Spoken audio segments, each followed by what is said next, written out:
N'est-il point d'autre choix devant la coupe que celui de marcher sur cette route, ce chemin de douleur, de peine et de malheur? N'y a-t-il rien? Cédric Daniel sera évacué à Yaoundé à l'hôpital central. Mais 3 mois après, les médecins concluront qu'il n'y a rien à faire, les lésions du cerveau étant trop profondes. La famille rebroussera chemin avec un corps faiblement animé et un diagnostic qui met un coup d'arrêt à tout espoir. Triste virage pour un enfant qui voyait son avenir en rose.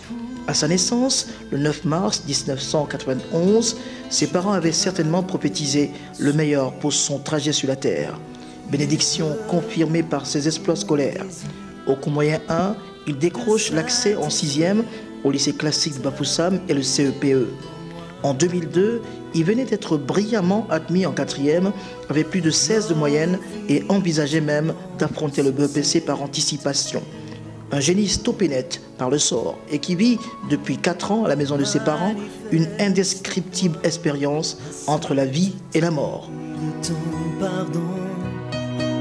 Je m'abandonne entre tes mains, et puisque la vie t'appartient, qu'il en soit fait de moi selon les voies de ton amour divin. Combien de fois pourtant j'ai vu ta grâce, lorsque je demeurais devant ta face. Mais là, dans ce jardin, il ne reste plus rien que le fardeau de tous les maux du monde. Aucun pour partager de ma souffrance, le son de l'agonie et de l'absence. Voici venu mon heure, viens soulager mon cœur. Mon Dieu, mon sort est en toi maintenant. Glorifie ton nom sur cette terre, manifeste en moi la sainteté de ton pardon. Je m'abandonne entre tes mains. Comment se passe le quotidien? Interview de la maman du malade. Dès le matin à 6 h, je le nettoie. Je le nettoie, après le nettoyage, je l'habille, je le gave. Donc, dès que je le gave, après quelques 10 minutes comme ça, je regarde s'il a fait les seins ou soit il a pissé. Et après, chaque 2 heures, il faut que je le tourne. Et en tout temps, il faut être à côté de lui pour voir s'il a fait les seins ou soit il a uriné. Pour maintenir, pour éviter les escarres. Pour éviter les escarres. En même temps, vous le faites, il n'y a pas que vous, c'est toute la famille qui passe toutes les 2 heures de toute une journée. Quand les enfants rentrent de l'école, ils me relèvent pour que je me repose. Parce que dès que les enfants rentrent de l'école, ils m'aident. Il faut le regarder comme moi, il faut regarder s'il a pissé. Et quand la nuit approche, on fait le garde de tout de rôle. Donc dans la maison, on a organisé un garde pour soit, si tu te lèves, si tu gardes aujourd'hui, demain, un de ses frères va garder. Ensuite, le père. Donc jusqu'au petit. La nutrition, comment ça se passe depuis 4 ans? Sa nutrition, dès que je suis quitté de l'hôpital central de Yaoundé, on m'a donné une liste qu'il fallait il fallait acheter. Donc, la bouillie de maïs, les pommes de terre, l'haricot vert, la patate, poisson, bar, viande hachée, foie, et œufs du village, les fruits, tous les fruits. Donc, on m'a demandé que chaque jour, il faut qu'il prenne au moins 3 variétés de fruits. Les œufs du village, l'eau minérale, il ne faut jamais tenter de lui donner l'eau. L'eau du robinet. Donc, c'est comme ça que je suis là depuis 4 ans. Vous allez réduire ça en pâte, en bouillie? En pâte, dès que je prépare, soit les pommes de terre avec la viande ou bien le poisson haché, je passe à la moulinette. Après la moulinette, maintenant, il faut rendre en bouillie. Il faut encore préparer au moins 2 heures du temps. Dès que je prépare 2 heures du temps, je laisse refroidir. Je lui fais au moins, je lui passe au moins 8 seringues il passe au moins 8 seringues. Et après avoir passé 8 seringues, il faut au moins 4 seringues d'eau. Alors ça se passe comment? Vous allez nous montrer ça tout à l'heure, hein, comment se passe le gavage. Hein. On va voir comment vous allez le nourrir pour que les téléspectateurs sachent exactement comment se passe la nutrition de malades en état de coma. C'est depuis 4 ans. Ce n'est pas lourd ça pour une mère? C'est très lourd, c'est très pénible. Je vis jour au jour. Donc, c'est très pénible. Parce qu'une journée à 24 heures, mais sans vous mentir, j'ai au moins 4 heures du temps 4 heures de sommeil par jour. Parce que c'est déjà un réflexe pour moi. Si je me couche à minuit, il faut qu'à 1 heure, même quand les enfants gardent, que ouais, peut-être ils ont oublié de porter les urines. Ouais, peut-être il a fait seul. Donc, toutes mes intentions, tout est posé sur l'enfant. Vous n'êtes jamais tombé malade? Quand vous êtes malade, qu'est-ce qui se passe? Dernièrement, j'étais malade en 2005. J'ai fait 2 semaines au dispensaire. Mais comme Dieu, avant d'imposer sa terreur, il a donné l'amour envers ses enfants, envers les frères de Daniel. Si bien que lors de ma maladie, il n'y a eu rien. Les enfants l'encadrent comme je suis là. Sa nourriture, tout. Alors vous n'êtes pas découragé depuis 4 ans? Vous ne voulez pas laisser mourir l'enfant? Qu'est-ce qui vous motive à le soutenir comme ça? Ce qui me motive, c'est mon enfant qui couchait là, il m'a fait preuve de son amour. Il m'a fait preuve de son amour tant qu'à l'école, tant qu'au Dao Champêtre, tant qu'à la maison. Donc, quand même que les gens disent c'est la terre, c'est le caillou, mais le moment que je vais l'embrasser là, pour dire ouais Daniel, comment? Je ne manque pas de dire que ouais père, tu as déjà faim. Donc je ne manque jamais de dire que mon père, comment? Donc l'amour de Daniel est vraiment immense pour moi. Quand je vois Daniel au lit comme ça, je ne sais même pas si c'est Daniel. Je me dis que c'est Jésus, que je suis en train de travailler sur Jésus. Parce que ma foi, je me suis mis à la place de Marie. À Marie. Donc tout ce qu'on rencontre, quand on dit que c'est un caillou, c'est un ceci, je dis que non. Le caillou ne fait pas seul. Le caillou ne fait pas le caillou ne mange pas. Donc pour ça, je ne sais, donc l'amour de Daniel est immense.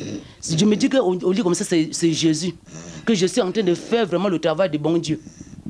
Donc, si bien que quand je me déplace par moment pour aller à la chorale, soit au renouveau, au groupe de prière, je me dis qu'au moment où il faut rentrer, je dis que ouais, peut-être mon trésor est pour moi maintenant à la maison. Donc actuellement, l'enfant s'il n'est plus Daniel, c'est le trésor. J'ai mis son nom trésor. Nourrir un malade comateux, investir tous les moyens matériels et spirituels pour conjurer le sort, c'est le défi que doit tenir la mère de Cédric Daniel Lienou Tsemo pour chasser le spectre de la mort. Madame Rose Lienou Mawabou prend soin de son 8e fils chaque jour avec un sens poussé du sacrifice. Nutrition du malade par sonde nasogastrique, interview de la maman. Alors, comment vous faites pour le nourrir? Pour le nourrir, dès que la bouillie est prête, je prends maintenant sa seringue de gavage. j'enlève, je tire la bouillie, le Daniel est prêt, comme prête, je prends la seringue et j'envoie dans l'assiette pour tirer.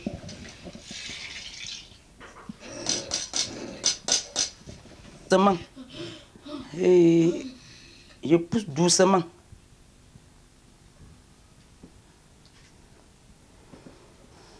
Je referme la seringue pour que l'air ne puisse pas entrer. Je reprends.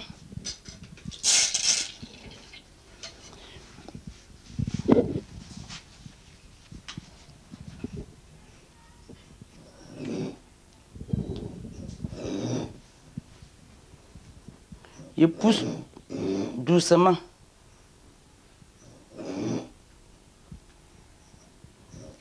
Je referme.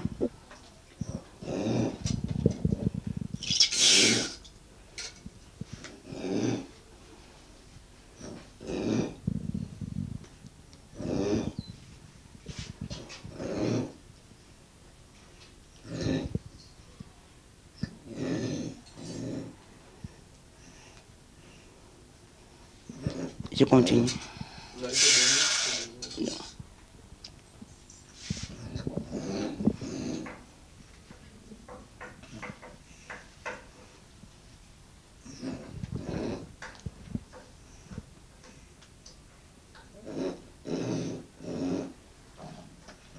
Patrick, donne-moi l'eau. L'eau, c'est pour rincer la seringue pour que ça ne soit pas bouché. Et pour qu'il boit aussi. Parce qu'à chaque repas, il faut prendre de l'eau.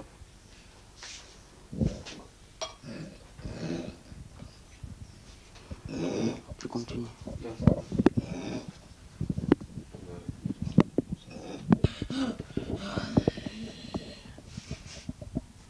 Alors, est-ce que vous n'avez pas peur de poser le mauvais geste pendant que vous le nourrissez? Est-ce que vous n'avez pas peur de l'étouffer quand vous voyez ça? Est-ce que vous voyez une sonde dans le nez? Vous n'avez pas peur que ça l'étouffe? Étant donné que j'ai les mesures, je n'ai pas peur. Donc depuis 4 ans, je peux te dire que je suis déjà doué dans mon travail. Donc, quand il a faim, je ne connais pas ses gestes. Quels sont les gestes? Donc, le ronflement est un peu fort. Depuis quand il baille?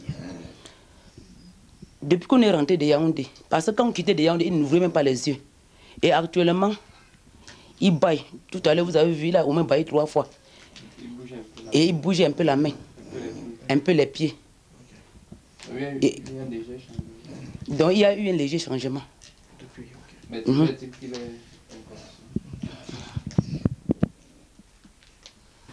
Toute la famille est abonnée à la garde du malade et les relais s'effectuent toutes les 2 heures pour tourner et retourner l'enfant. On veut éviter le pourrissement de la peau. Cette corvée, la famille Lienou, la vit entre inquiétude, doute et espérance. Une expérience soucieuse car le coût de l'accompagnement est lourd. L'épuisement se fait déjà ressentir. Le père de Cédric Daniel. Alors, combien ça vous coûte la prise en charge de l'enfant en un jour et en un mois? Alors, pour ce qui concerne la prise en charge de l'enfant, quand on sait qu'on doit le gaver environ 6 fois par jour, et durant les 6 fois, on donne différemment. Si c'était la bouillie à l'œuf le matin, à midi, ça doit être les oranges avec le lait non sucré. Le soir, ça sera peut-être du poisson et ainsi de suite. Quand nous tentons d'évaluer, on trouve que par jour, on peut dépenser presque 3 000 francs par jour. Il suffit de multiplier à cela par 30 pour voir ce que ça coûte. Il faudrait à cela ajouter, parce que quand nous sommes rentrés de Yaoundé, on était obligé de chercher le garçon qui nous a aidés dès qu'on est rentré de Yaoundé. On lui donnait 30 000 francs par mois. Alors pour trouver globalement ce qu'on donne en un mois, il suffit de dire 3 000 francs par jour fois 30 et on y ajoute le 30 000 francs qu'on donne aux garçons. À cela, il faut penser aux sondes nasogastrique et aux seringues.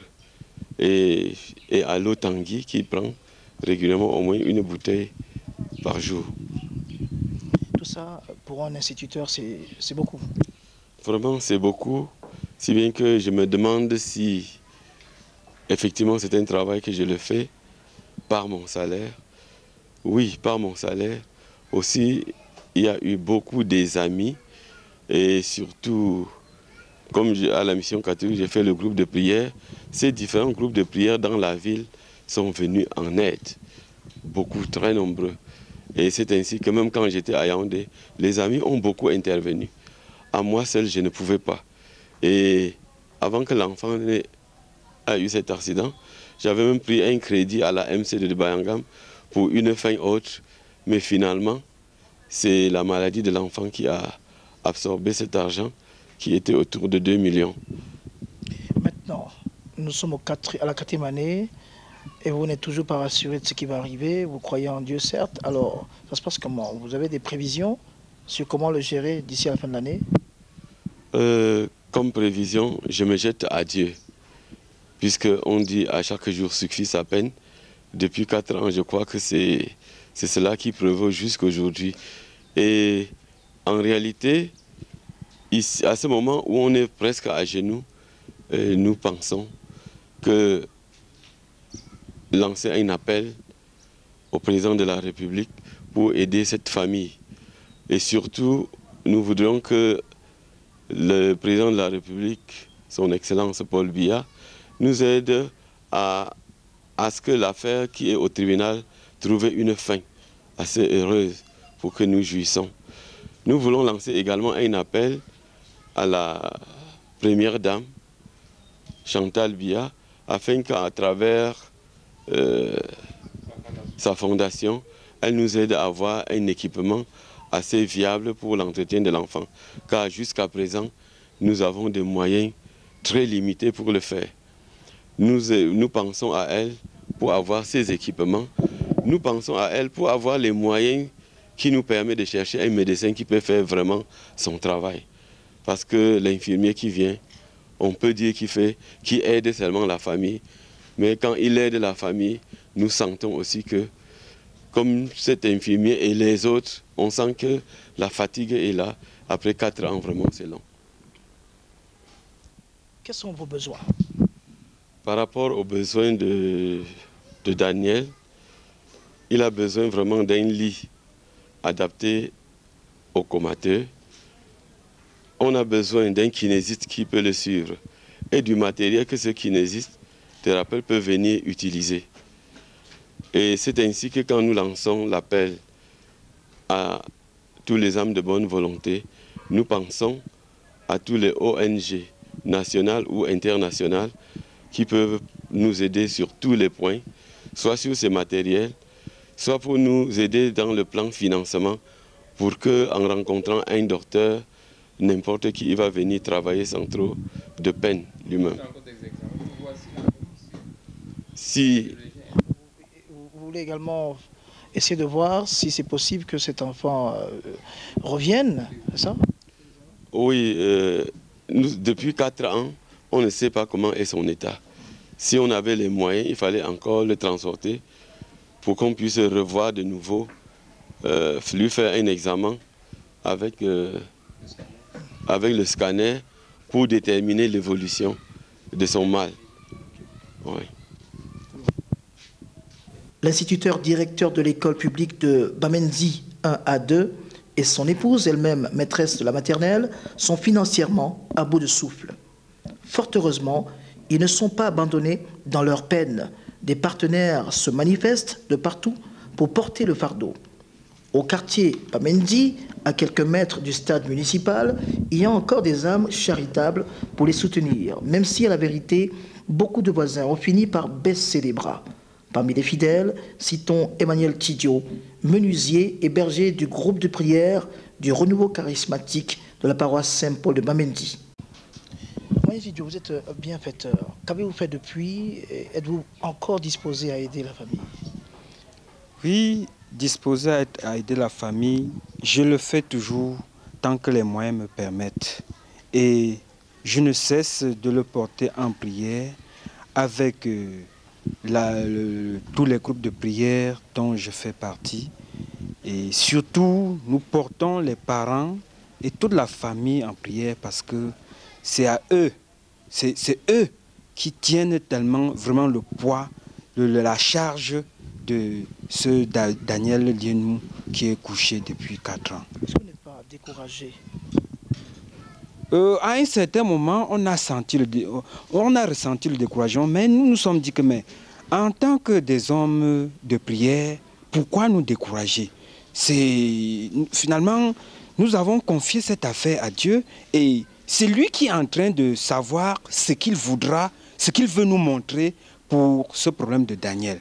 Donc c'est ça qui nous a encore donné le courage. On ne cesse de prier pour le petit Daniel.